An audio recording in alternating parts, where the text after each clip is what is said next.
Anita Bowser, so tell me what all these changes are that's coming to Fort City Library.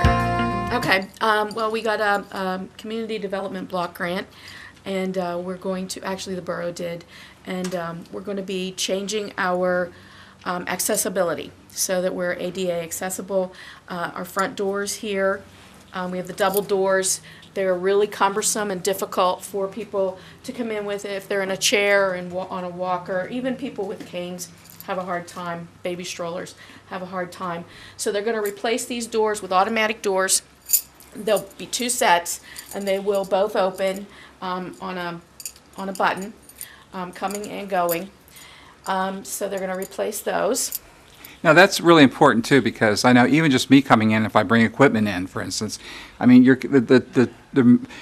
between the two doors, there's not a whole lot of room. Are they going to increase that, or will there still be two doors? Yeah, there'll still be two doors, but they are going to increase the distance between them, because it makes it really hard for people in a chair or people, as you said, with equipment to get through the doors because it's limited space. So they are going to have to pull this wall out. My understanding is they're going to build the wall out and make the doors, the space between the doors wider. Okay.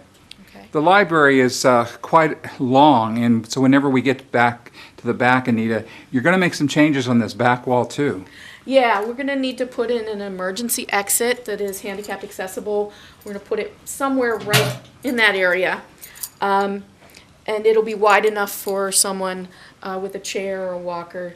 But it will, and then outside they're going to put handicap parking.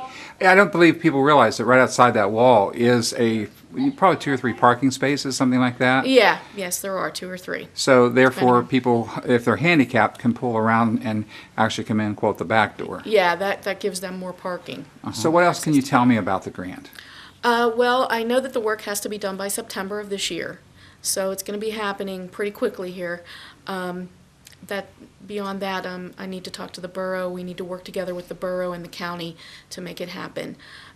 They're also, another thing that they're going to do is we have a public restroom over here, and they are going to be expanding the space on the door so that it's ADA compliant, and then they're going to be changing some things in the bathroom so that a person in a chair can easily use the sink and the mirror and that sort of thing.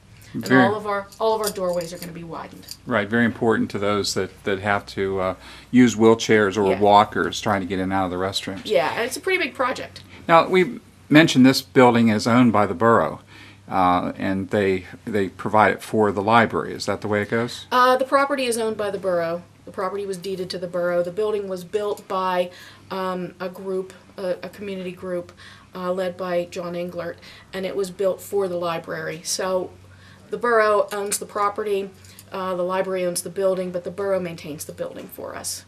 We have a very good relationship with them. This is the outside view of where that door is going to go. Now, there's a shed there right now, Anita, so is that shed going to be removed, replaced? We're hoping to have the shed moved, yes. The shed was damaged not too long ago, so we need to have it repaired and moved. Okay. There's some other things that have been damaged too, as we just walk along here. Outside damage. What happened? We really don't know. We've had a rash of vandalism here at the library. In the past month, we've had 3 incidents of vandalism, and this is the latest. I don't know what kind of force it would take to do that. It's not rotted wood, so I think somebody deliberately jumped on it or did something to break it. We had someone damage our doors, and we had to have the locks replaced.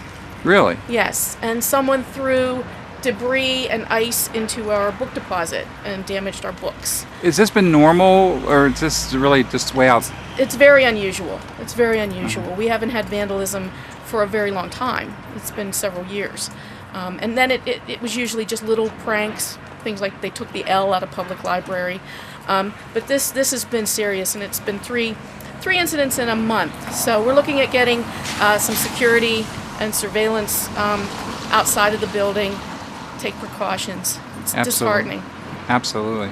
Now, I noticed that there was a lot of mud the other day that was coming somewhere, by your entrance. Is that a problem as well, or is that just a fluke thing? That was a fluke. That was I think they had a water main break out here. Okay, yeah, that would make sense then. Yeah. All right, so you have chess club coming up. Yes, chess club. We have a lot of activities going on at the library. Okay, and people, of course, can call you to find out more information. What's the number? 724-763-3591. And we're on Facebook. We post a lot of things on Facebook. Okay, Anita Bowser, thank you for your time. Appreciate Thank it. you.